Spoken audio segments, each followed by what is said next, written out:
everybody, I'm Dr. Michael Nusbaum. And I'm Dr. Daria Klachko Totten. And welcome to HealthTalks. So I was thinking today we talk about reflux. Oh, that can be so uncomfortable. Yes. So not a fun thing. What are some of the things that can cause it? And I've certainly been seeing a lot of patients experiencing it because they're on semaglutide or tirzepatide. And so how about your bariatric surgery patients exactly. today? So that can happen too. This is an important discussion. So let's talk about patients who are not on weight loss medications, who have not had weight loss surgery, just the average person having reflux. Yes. Well, there are certain foods that can actually lead to reflux that decrease the intensity of the gastroesophageal sphincter. There really isn't a muscular sphincter. There's kind of a pressure zone that helps stop things flowing up from your stomach into your esophagus. So and that flows, that stomach secretion, it's acid. So it could be acidic or it could be bile, which is basic. But yes, so that either one can actually cause some burning in your esophagus. So bacon, some tomato sauce, chocolates, unfortunately chocolate, we don't love chocolate, but you can decrease the esophageal sphincter tone.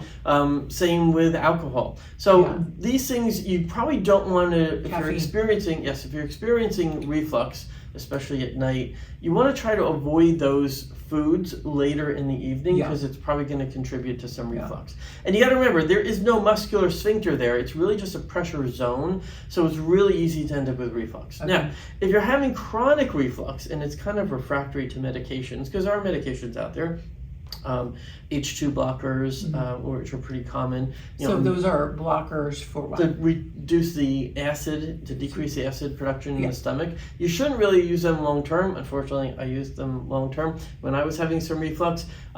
It's not recommended to do that. It should be a short term thing. If you're using it long term, doctors are not very good patients. If you're using it long term, please don't. See your doctor and try and find out why you're having reflux. But you could also have what's called a hiatal hernia. Okay. Now, these tend to be congenital, genetic, and you usually get it from a parent. So basically, there's an opening in the diaphragm, kind of looks like this, where you have two muscular pillars. They're called a crura, and then the esophagus comes from the chest into the abdomen through this kind of opening. Right. If you consider my hand your stomach, my fingers the esophagus, basically what happens is it comes through that opening. Now, it should be squeezing down on it, creating that pressure zone, but if it's loose, if it's open, you can actually get some of the stomach to slide up into the chest, and that's called a hiatal hernia.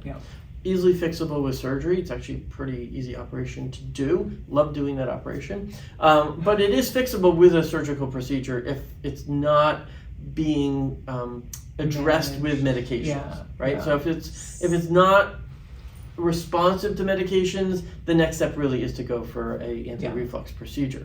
Now, in patients on semaglutide, tirzepatide, those are decreasing gastric emptying. So the food is going to be sitting there and it's going to increase the risk of reflux. All right, that's known, it happens.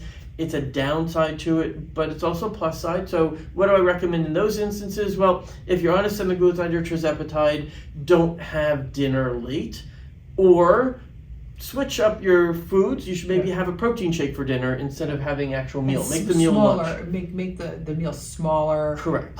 Stay sitting or standing That after brings up meals. that brings a really good point, which I skipped, which was if you eat too much, especially before you go to sleep, you can get reflux from that too. So if your stomach is really full and you're laying down too early, it hasn't emptied out yet, you're going to have reflux. Now, that's also common in patients who have diabetes because you have gastroparesis, not from the medications, just in general, so stomach's not emptying normally, so you can get reflux from that too. So, if you're going to have a meal and you're having reflux, try and do it at least 2 hours, if not more, before you're going to be laying down. There are also some ways to kind of help your stomach empty. Some seltzer, tonic water, those things also help your stomach empty. But those are kind of ways to actually help if you're just experiencing it from time to time. So you want to make sure you watch what you're eating. certain foods are acidic and can increase the chances of reflux. Correct. 2, you want to eat smaller amounts of food. If you eat too much at a time, especially if you're on the medication, you can have that food reflux on you. And then don't lay down after meals, and don't eat late at night. Give yourself at least 2 hours of a gap. And if you feel uncomfortable at night, sometimes you could prop your pillow up. You can kind of sit at a tilt up, so that relieves some of the reflux as well. And just to say, we did mention also in bariatric surgery patients, it's kind of common after bariatric surgery, especially a gastric sleeve. Yeah. And that's, once again, because the stomach could get full very quickly. Or you might have a hiatal hernia, which now got exposed because you lost the weight.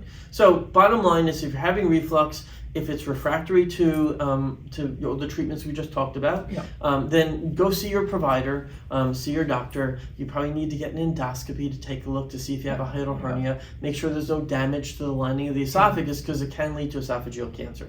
It's not benign. You don't want to just let that go long term. It's so uncomfortable too. And their treatments. A lot of people have had reflux. Exactly. So if you're having reflux, seek out a provider, get an endoscopy, find out what's going on. There are treatments for it. Yeah. All right. Feel good. Well, I'm Dr. Michael Nusbaum. Dr. Daria, Klachko, Totten. And thanks for joining us at HealthTalks. Thank you.